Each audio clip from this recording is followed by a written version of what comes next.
Hi hello welcome to ரவண பவஸ் YouTube channel. நான் உங்கள் சுபாஷ். நான் உங்கள் மணிகண்டன். நெய்வேத்திய பதிவில் இன்றைக்கி நம்ம பார்க்க போகிறது சிவராத்திரியை முன்னிட்டு அசோகா அல்வா செய்வது எப்படி என்று திருமதி ராஜலட்சுமி ராதாகிருஷ்ணன் விளக்கியிருக்காங்க. வாங்க நம்ம இப்போ வீடியோக்குள்ளே போகலாம். நமஸ்காரம், நான் தான் ராஜலட்சுமி ராதாகிருஷ்ணன் பேசுகிறேன்.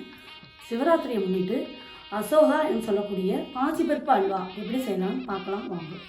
எங்கேயாவது விளக்கப்படி நைவேத்தியம் பண்ணுறதுக்கு முன்னாடி விளக்கேற்றிக்கலாம் வாங்க.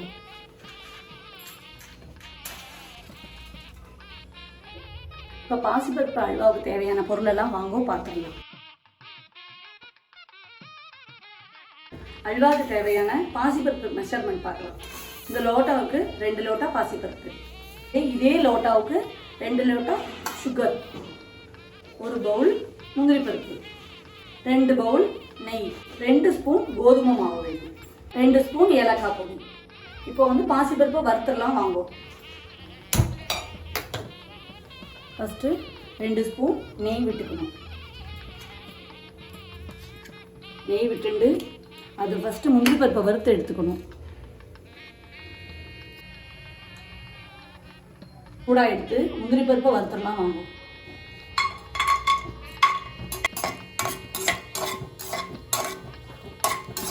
இதான் கரெக்டான பதம். வறுத்தது பொன்னிறமாக இருக்கு இல்லையா, இப்படி வர வச்சு எடுத்துடணும்.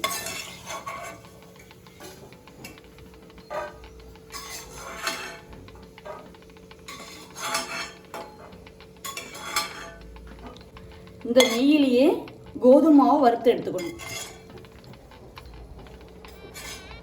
கோதுமை மாவு 2 ஸ்பூன்,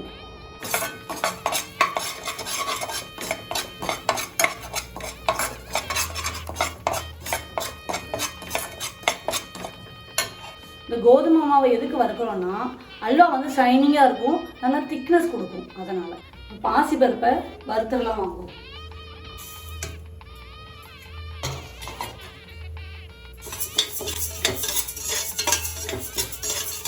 பருப்பை பொன்னிறமாக இருக்கணும்.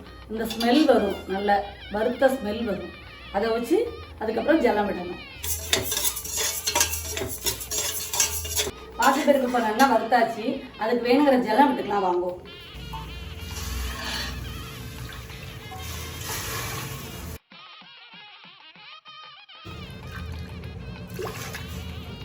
இப்போ 6 லோட்டா ஜலம் விட்டுருக்கோம்.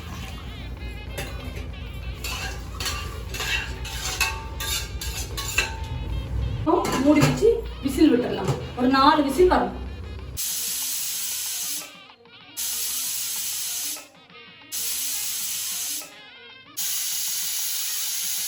நல்லா குழஞ்சிட்டு பாருங்க பாசிப்பருப்பை. இதை அப்படியே மிக்சியில் அடிச்சுன்னு வந்துடலாம். அப்படின்னா தான் அந்த அல்வா மாதிரி இதாக இருக்கும்.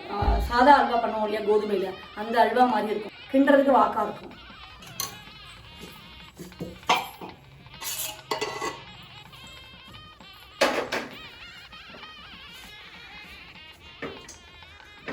மிக்சியில் ஒரு ஓட்டு ஓட்டிக்கணும்.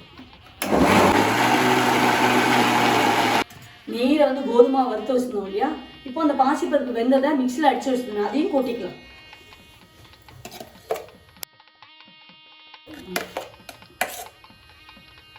அதையும் சேர்த்து நல்லா கைவிடாமல் கிளறணும். 1 ஸ்பூன் நெய் விட்டு கிளறணும். நிறைய பாசிப்பருப்பை வறுத்து வேக வச்சு மிக்சியில் அடித்ததுனால ரொம்ப நேரம் குக் பண்ண வேண்டாம். சுகர் போட்டுக்கலாம் வாங்கோ. சுகர் சேர்த்துக்கலாம்.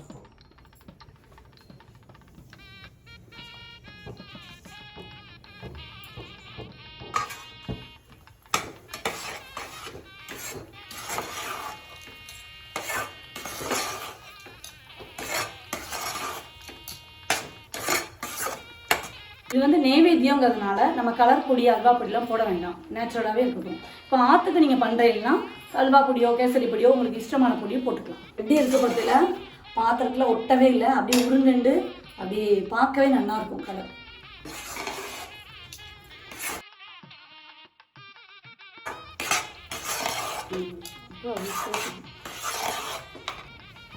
வாங்கோ 2 ஸ்பூன் ஏலக்காய் பொடி போட்டுக்கலாம்.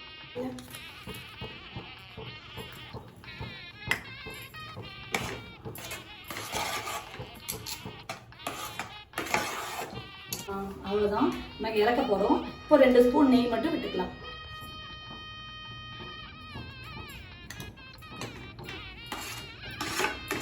முந்திரி பருப்பு போட்டுக்கலாம்.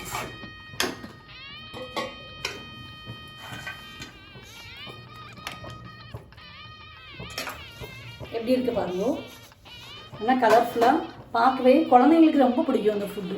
ஏன்னா அந்த பாசிப்பருப்பு சாப்பிடாத குழந்தைங்களுக்கு இது ப்ரோட்டீன் இருக்கிறதுனால இது ரொம்ப நல்லது.